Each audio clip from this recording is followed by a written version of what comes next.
All right, so today we're taking a deep dive into the world of Akbar the Great. You're interested in how Persian, Indian, and Central Asian cultures blended in his court. And how that blend continues to influence India even today. Well, we're talking about a period where art, architecture, music, even everyday rituals became this incredible mix of influences. It's really like watching a new culture being born. And at the center of this is Akbar, this emperor, who, well, he wasn't just content with just conquering. He wanted to rule in a different way, a more inclusive approach, you could say. Think interfaith dialogues, even a brand new religion, the Din Ilahi. Yeah, his approach was pretty revolutionary for the 16th century. Imagine you inherit this huge empire built on conquest, but instead of just continuing that, you shift focus to unity and understanding. It's interesting, what drove him. Genuine curiosity? A desire for harmony? Or was it all just like a brilliant political strategy? Probably a mix of everything, but the impact was undeniable. That open-mindedness of his, you see it everywhere, from the grandeur of his cities to even the tiniest details in a painting. Like Fatehpur Sikri, it's like walking through a museum of architectural fusion. You've got the Buland Darwaza, this imposing yet elegant gateway. That's a perfect example. The Buland Darwaza blends Timurid and pre-Mughal Indian aesthetics beautifully. And it's not just like taking bits and pieces.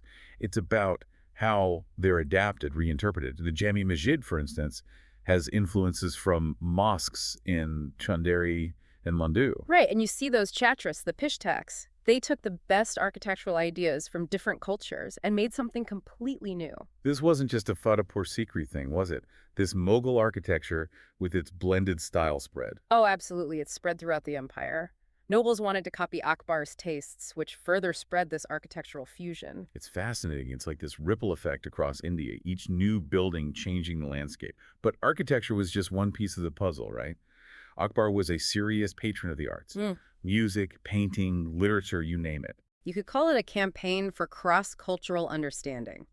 Artists, musicians, writers from all backgrounds flocked to his court. He really seemed to grasp the power of art in bridging cultural divides. A real golden age of creativity. Miniature painting, for example, it just exploded. Those intricate Persian techniques being applied to Indian themes. Take the prince riding an elephant painting. The fine details, the brush strokes, that's the Persian influence. But the subject matter, the colors, that's India. And it's the blend that makes it so captivating. It's like seeing a conversation between two cultures happening on a canvas. Uh, And then there's the music. This is where Hindustani classical music starts to develop, right? a beautiful fusion of Persian and Indian musical traditions, something you can still hear echoes of today. Don't forget the power of the written word, too. Akbar commissioned translations of Sanskrit classics into Persian. Breaking down those language barriers, creating a shared intellectual space. But moving beyond the arts, Akbar's most ambitious attempt at cultural fusion might be in the area of religion. That's where we see the creation of the Ibadat Khana. It's literally a house of worship where scholars from different religions debated theological issues. A pretty unprecedented experiment in religious tolerance. Just imagine those conversations. Muslims, Hindus, Jains, Christians, all under one roof, exchanging ideas. It's like a precursor to modern interfaith dialogue. It really makes you wonder if such an institution could even exist today. It speaks volumes about Akbar's open-mindedness. And then there's the Din Ilahi, his attempt to create a universal religion. It didn't gain widespread acceptance, but it shows how far he was willing to go in his quest for harmony. A testament to his vision of a unified society. But remember, he wasn't just a philosopher king, he was also a pragmatist. Had to balance these big ideas with the realities of ruling a vast empire. So how did this cultural fusion actually play out in everyday life at court? We've talked about grand architecture and philosophical debates, but did Persian influences, trickle down to fashion, food, things like that? Oh, absolutely. Akbar's court was this fascinating mix of tradition and innovation. He adopted elements of Persian etiquette, but also kept many Indian customs. Think of it like a dance. Two partners moving together, sometimes leading, sometimes following, creating something new. That's a beautiful way to put it. It wasn't just one culture being imposed on another. It was about finding ways for them to coexist, to enrich each other. And that influence went beyond the court, impacting everything from fashion and cuisine to the fabric of Indian society itself. So we've talked about architecture, art, but what about fashion? How did those Persian influences show up in everyday life? Those Mughal fashionistas, right? I bet they were rocking those flowing robes, that intricate jewelry, that touch of Persian flair mixed with Indian opulence. Yeah, you're on the right track. Picture luxurious fabrics, vibrant colors, intricate designs, a style that really reflected the wealth and cosmopolitanism of Akbar's court. And we can't forget about the food. Mughal cuisine is legendary. I'm curious, were they experimenting with flavors, ingredients, blending those Persian and Indian culinary traditions? Oh, absolutely. Think of the rich, aromatic dishes that we know today as Indian food.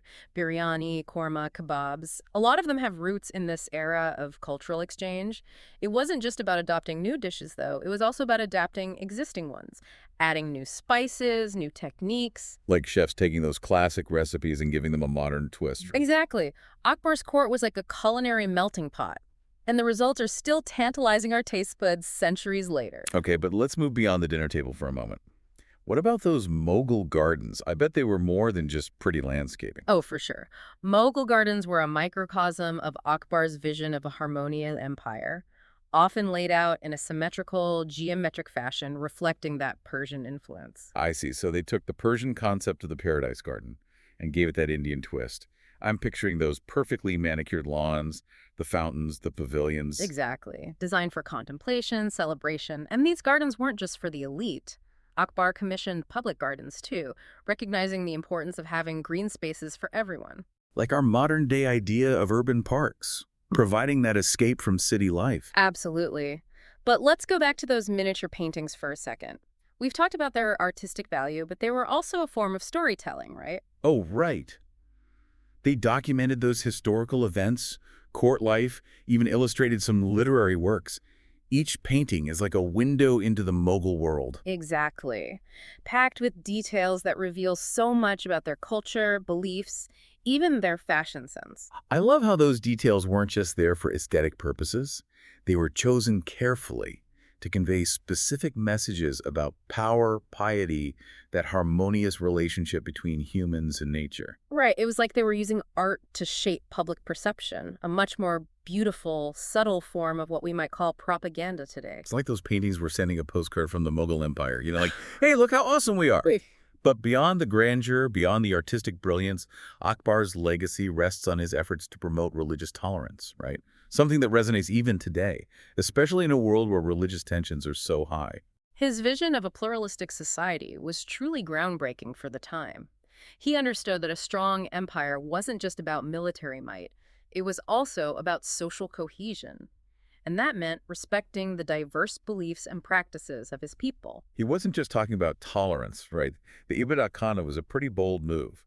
Inviting scholars from different religions to debate and discuss, it takes real open-mindedness. His curiosity wasn't just for show, it seemed to be genuine intellectual curiosity, surrounding himself with scholars from different traditions, engaging them in deep conversation. It's amazing. He was creating a space where debate and intellectual curiosity were encouraged. Absolutely. And while his attempt to create that universal religion, the Dini-Ahi, didn't really catch on, it does show how far he was willing to go. It reminds us that even the most well-intentioned efforts can be difficult, especially when you're trying to bridge those deeply held beliefs. Right, it's a testament to his vision. But remember, he wasn't just a spiritual seeker. He was also a shrewd politician. He understood that cultural syncretism wasn't just about promoting harmony. It was about strengthening his empire. It was a strategy, wasn't it? Building that unity, that sense of belonging. Absolutely. And again, it wasn't about forcing one culture onto another. It was about weaving them together. Akbar encouraged people to keep their own cultural practices while also embracing elements from others. Like creating a tapestry. Each thread, each color adds to the overall beauty of the design. But wasn't there a risk of alienating some people? Those who felt their traditions were being diluted. How did Akbar manage that balance? That's a great question. Akbar's approach was never about erasing differences. It was about finding ways for them to coexist, to enrich one another, creating a space where cultures could interact, adapt, innovate, and ultimately give rise to something new.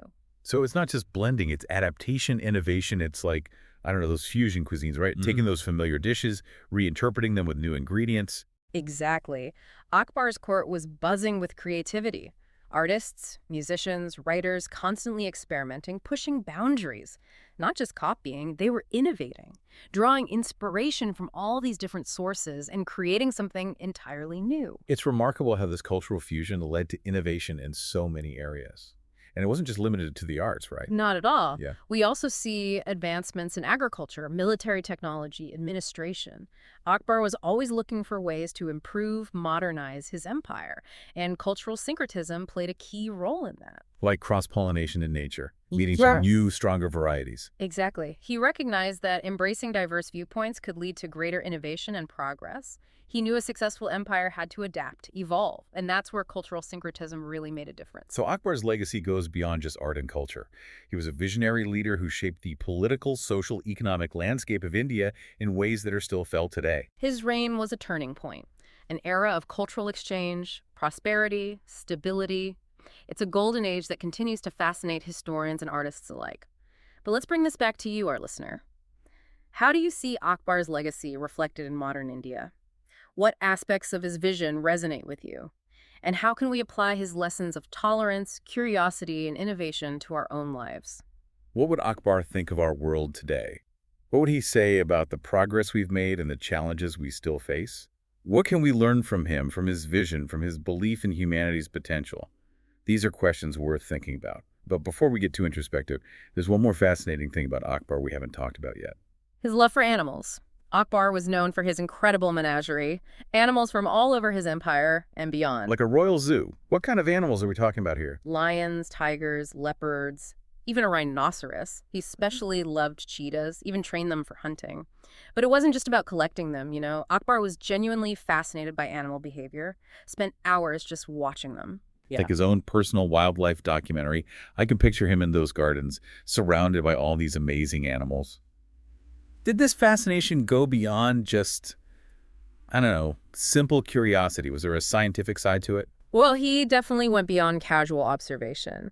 Akbar actually commissioned these detailed studies of animal anatomy and behavior, even had artists create these super realistic illustrations. Those Mughal artists were so talented, Yeah. capturing every detail, making those illustrations not just art, but also scientific documents, right? Exactly. They were adding to our understanding of the natural world. And Akbar wasn't just focused on the exotic animals either. He also understood how important working animals were, especially elephants. They were basically the heavy machinery of the Mughal era. He knew their value. Akbar made sure they were well cared for, even set up hospitals for them. It shows a real compassion for animals and a recognition of their importance in society.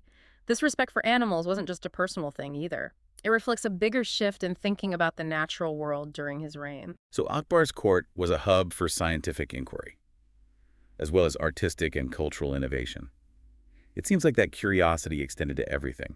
Philosophy, math, astronomy, what else? It was a real melting pot of ideas, scholars from all these different backgrounds debating, discussing.